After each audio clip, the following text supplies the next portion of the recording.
자, 오늘 13장부터 17장까지, 요한복음 13장부터 17장까지를 우리는 다락방 강화라고 그럽니다. 다락방에서 예수님이 이제 공적 사역을 마치시고 좀 프라이빗하게 또 제자들과 함께 마지막 시간을 보내는 가운데 있습니다. 요한은 이 다락방에서의 예수님의 가르치심을 대해서 굉장히 길게 할애를 하고 있습니다. 13장부터 17장까지는 꽤 길죠. 자, 오늘 본문은 유월절 식사 자리 마지막 만찬으로 알려져 있습니다. 유명한 사건입니다. 예수님과 제자들이 함께 모여 있고 모두가 음식을 준비하고 또 음식을 먹으려고 다락방으로 올라가 있습니다. 그런데 이제 누군가 발을 씻어줄 사람을 찾고 제자들은 두리번거리고 있었습니다. 왜냐하면 당시에 유대인들은 샌들을 신고 있었습니다.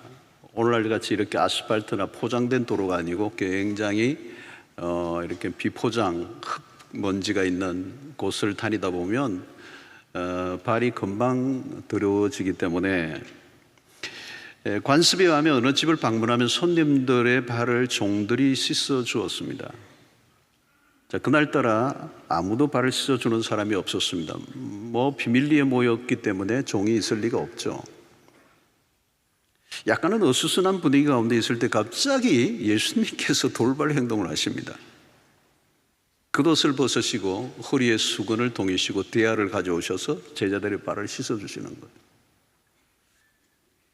거예요. 주님의 손은 굉장히 민첩했습니다. 제자들은 몸둘 바를 몰라요. 저항할 틈이 없었습니다. 결국 베드로가 나섰습니다. 예수님이 무슨 일입니까?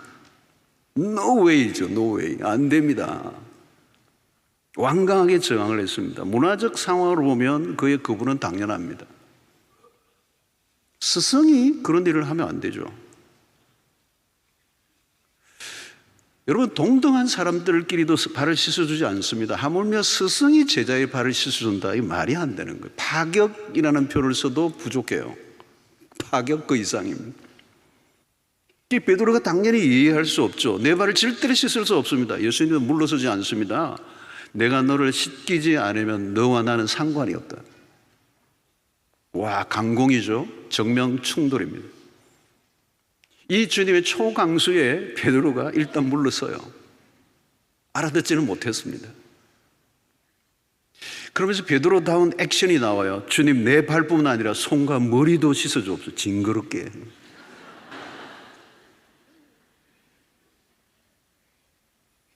예수님이 새신사도 아닌데. 여러분, 베드로는 여전히 예수님이 하시는 말을 못 알아들어요. 주님의 의도는 뭡니까? 단순히 발을 씻는 봉사를 보여준 게 아니에요. 그 안에 구원의 메시지가 들어있습니다. 그리스도가 세상에 오신 목적이에요. 발을 씻는 일은 인간의 죄를 씻어주시는 것을 극적으로 표현한 것입니다. 그 섬김은 죽음을 통해 입증되었습니다.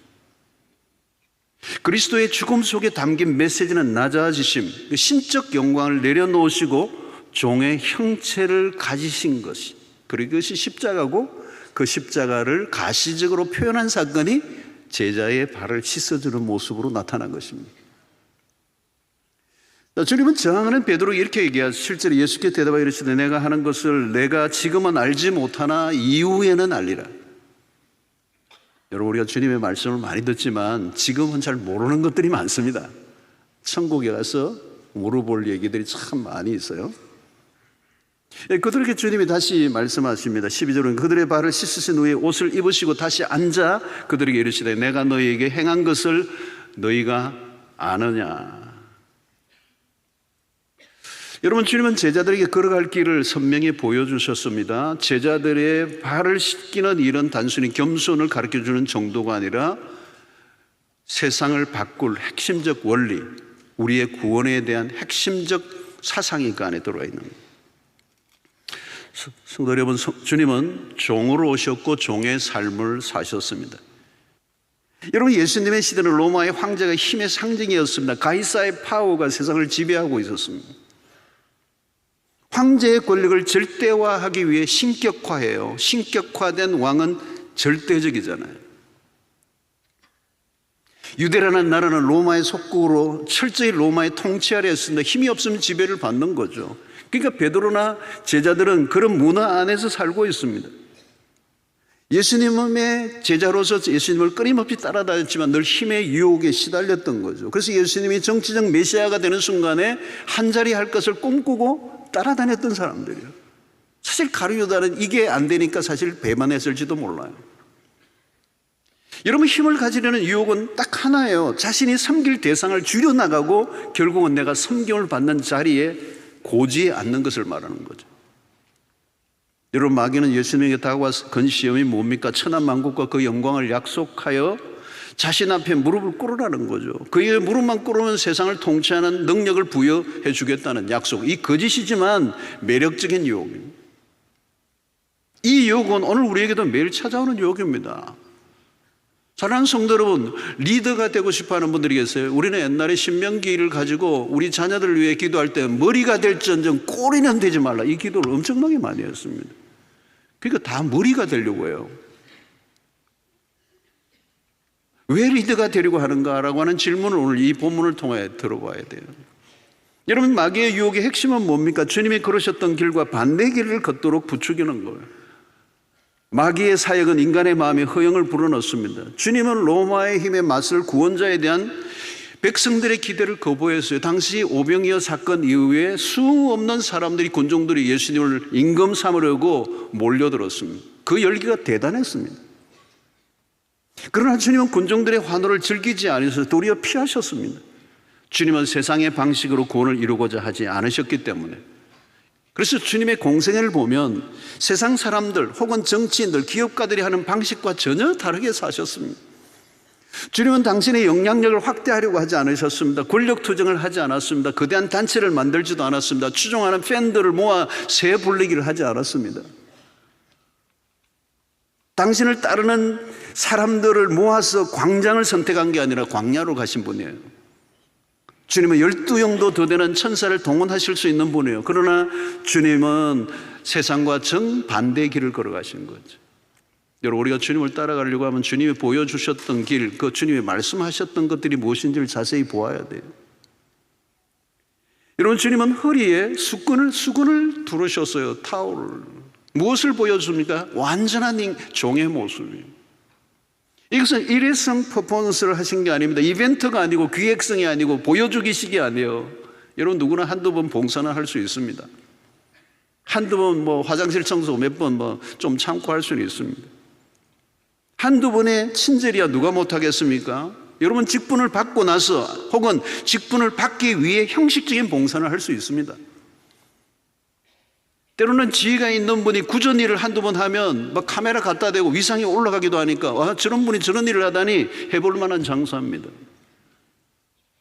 그러나 여러분, 그것은 진정한 섬김이 아니라 위장된 섬김입니다. 목적과 동기가 불순한 섬김. 목적한 섬김을 내가 원했던 그 섬김의 자리에 도달하는 순간 섬김을 끝내버리는 것, 그것은 섬김이 아닙니다. 주님이 우리에게 보여주신 모습이 아닙니다.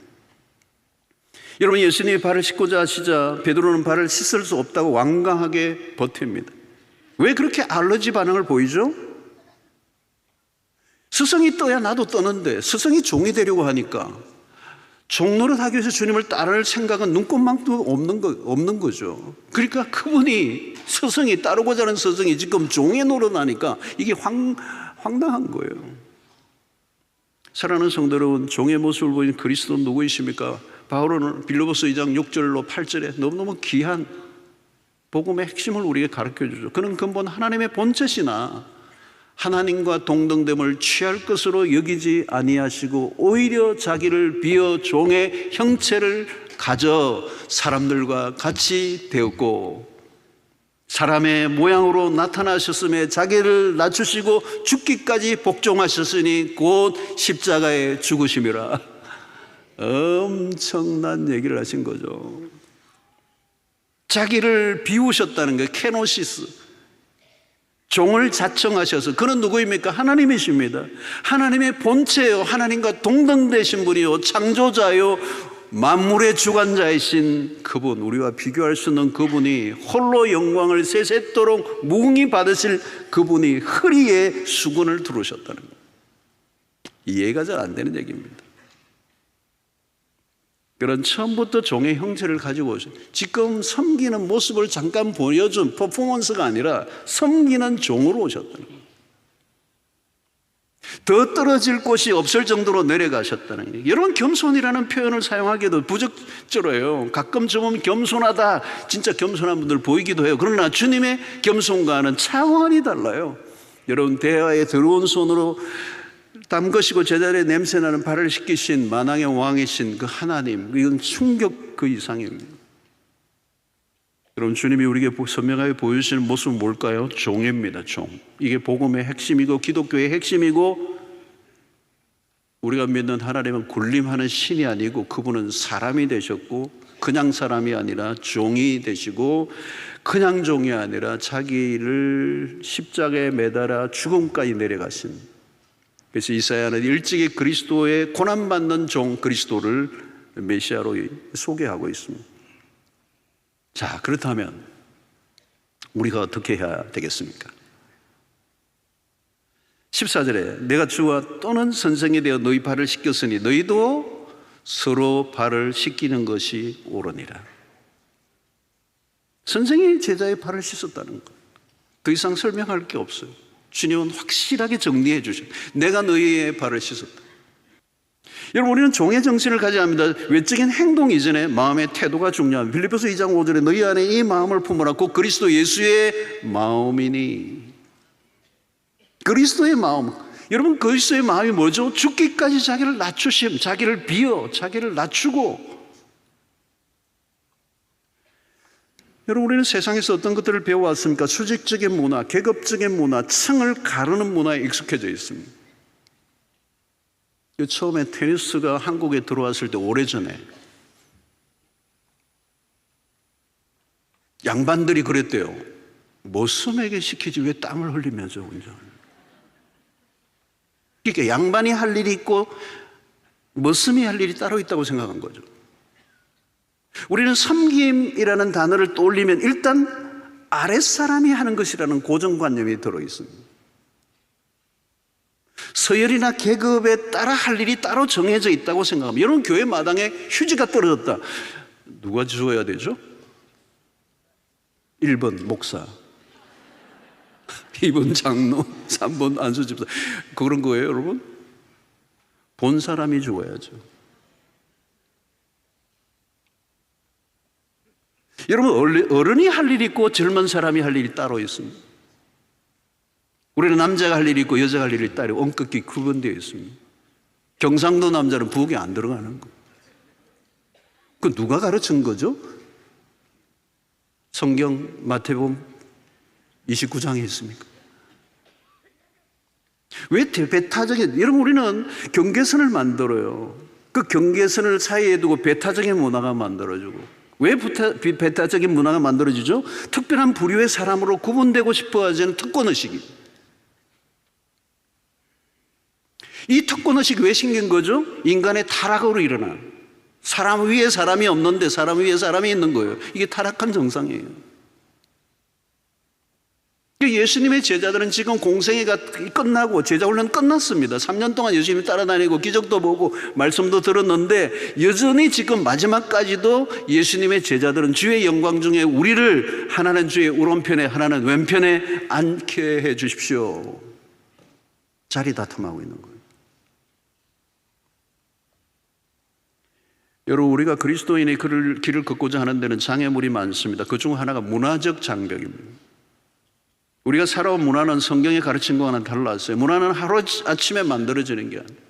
오랫동안 형성된 것이기 때문에 쉽게 바뀌어지지 않아요. 설교를 듣고 아무리 큐티를 하고 부흥회를 그렇게 많이 참여해도 예 방식으로 돌아가 버리는 이유는 머리로는 아는데 행동으로는 따로 노는 거예요. 이게 우리와 싸워야 될 큰 싸움이에요. 여러분, 우리의 과제는 무엇입니까? 우리가 길들여 온 세속의 문화를 따라갈 건가, 생각 없이 따라갈 건가, 저항할 것인가? 여러분, 타락한 세상에서 섬김이란 사실상 존재하지 않아요. 어떻게 하면 내가 섬김을 받으려고 몸부림을 치지? 그 성공의 모든 이유가, 권력을 잡으려고 하는 모든 이유가. 여러분, 재성을 가진 인간은 스스로 낮아지려고 하지 않습니다. 섬김과 반대 길을 걷습니다. 상대를 굴복시키고 우위의 자리에서 다른 사람을 통제하려고 합니다. 우리는 이 세상의 문화에 깔려있는 것들을 읽어내야 되고 그 문화와 싸워 성경적 문화, 성경적 가치관, 성경적 세계관으로 살아가는 일을 위하여 부지런히 노력하지 않으면, 여러분, 우리는 한국은요 생각보다 유교 문화의 영향을 많이 받았어요. 교회에서 제자 훈련을 받는데 들여다보면 속은 공자 제자예요. 유교 문화가 얼마나 많은지, 가부장적 문화가 얼마나 많은지. 여러분, 오늘날 세상은 권위주의의 종언을 하고 있습니다. 직위 자체로 존경을 받던 시대가 끝났습니다. 섬김을 강요하는 것만으로 우리는 저항에 부딪히게 되어 있는 세상입니다. 여러분, 제자들의 발을 씻기신 사건은 십자가의 전주곡이었습니다. 주님의 섬김은 십자가에서 절정을 이루었습니다.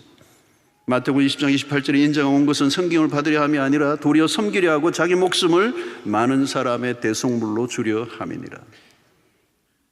여러분, 그리스도가 종이 되지 않으셨다면 우리의 구원은 일어날 수가 없었습니다. 진정한 섬김은 십자가의 도를 따르는 것이고 섬김의 기준은 십자가고 우리의 섬김은 십자가에서 온전해지는 것입니다. 여러분, 주님 우리에게 말없이 본을 보이셨습니다. 15절에 내가 너에게 행한 것 같이 너희도 행하게 하려 하여 본을 보여노라. 여러분, 그리스도의 본은 무엇입니까? 섬김은 말로는 안 돼요. 말로만 행동이라는 거예요. 십자가의 죽으심으로 무덤까지 내려가셨, 더 이상 내려갈 곳이 없을 정도로 내려가신 그리스도의 십자가를 통하여 섬김이 무엇인가를 우리에게 보여주었습니다. 여러분, 그리스도의 삶의 핵심은 말이 아니라 행함입니다. 말로는 영향을 끼칠 수 없습니다. 요즘 특히 그래요. 좋은 말은 지천에 깔려 있습니다. 말을 못하는 사람 없습니다. 사람들은 감동적인 말에 감동받지 않습니다. 감동적인 모습을 보고 싶어 하는 거죠. 여러분, 진정한 겸손은 십자가를 통과해야 합니다. 자존심이 십자가에 죽어야 섬김이 가능합니다. 어떤 사람은 자신의 자존심이 다칠까 봐 두려워합니다. 왜 겸손히 섬기지 못하죠? 불안하기 때문에. 내가 무시당할까 봐, 내 자존심이 뭉개질까 봐 불안해요. 여러분, 십자가의 겸손은 바닥으로 내려가는 것을 두려워하지 않습니다. 내려가도 불안하지 않아요. 진짜예요. 여러분, 주님은 기꺼이 종이 되셨습니다. 십자가에서 불안함을 찾아볼 수가 없어요. 여러분, 누가 불안한 것입니까? 올라가려고 하는 사람들. 누가 나보다 더 올라갈까 봐 노심초사하는 거예요. 그러나 십자가를 경험한 사람은 걱정하지 않습니다. 나자닌 사람은 더 이상 불안하지 않아요. 그래서 가장 안전한 곳은 십자가 아래. 사랑하는 성도 여러분, 오늘도 주님은 종을 찾으십니다.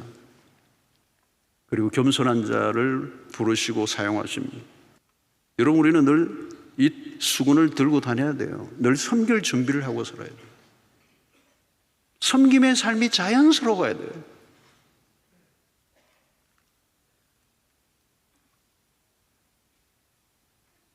누가 섬기면 여러분, 그 섬김을 받는 게 부담스러워야 돼요. 여러분, 섬기는 게 기쁨이어야 돼요. 섬기는 자리가 우리가 있어야 될 자리예요. 여러분, 우리의 삶이 가장 아름답고 빛이 날 때는 종의 자리에 있을 때예요. 그리스도가 그러셨어요. 우리의 위치에서 내가 가진 것으로 섬겨보십시오. 그 섬기는 게 어색하지 않아야 되고 그것이 자연스러워야 되고, 그 섬기는 모습을 통하여 그 섬김의 절정이 십자가였고, 결국 그 십자가를 통하여 그리스도는 부활의 영광으로 다시 드러나게 된 것입니다. 자, 이 모든 섬김의 실천의 힘은 사랑에 있습니다. 1절에 유월절 전에 예수께서 자기가 세상을 떠나 아버지께로 돌아가실 때가 이런 줄 아시고 세상에 있는 자기 사람들을 사랑하시되 끝까지 사랑하시네. 여러분, 예수님의 사랑의 특징은 끝까지예요. 그리고 그 섬김은 사랑에서 나온 것입니다. 그리고 그 사랑은 끝까지. 끝까지라는 말은 감정적 사랑이 아니라는 거. 여러분, 2절에 누가 등장합니까? 마귀가 벌써 시몬의 아들 가룟유다의 마음에 예수를 팔려는 생각을 넣었고, 이 사실을 예수님은 알고 계셨어요. 그럼에도 불구하고 주님은, 그러니까 크리소스톰의 얘기는 뭐예요? 그의 주장은 가룟유다의 발을 가장 먼저 씻어 주었을 것이다. 주님의 사랑은 악에 의해서도 꺼지지 않습니다.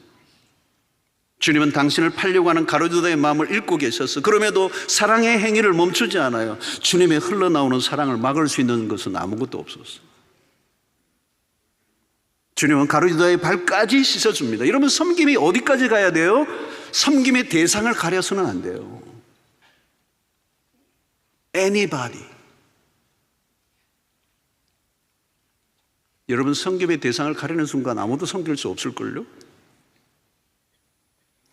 예수님의 모든 행동의 동기는 사랑. 그분은 사랑에서 시작하고 사랑으로 끝났습니다. 예수님이 우리에게 보여주신 것은 사랑이에요. 성경 전체가 우리에게 말하는 것이죠. 하나님이 얼마나 우리를 사랑하셨는지 그 사랑은 구체적인 섬김이요 희생으로 나타나요. 주님의 제자들의 발을 씻겨주시는 일은 최고의 본보기요 세상을 바꾸는 힘이 여기에 있습니다. 자, 마지막 구절을 보십시오. 17절에 보니까 너희가 이것을 알고 행하면 복이 있으리라. 여러분 잘 기억하세요. 모든 사람에게 복이 있다고 말하지 않아요. 이것을 알고 행하면 복이 있다. 알고 있는 것으로는 안 돼요. 행하면 복이 있다.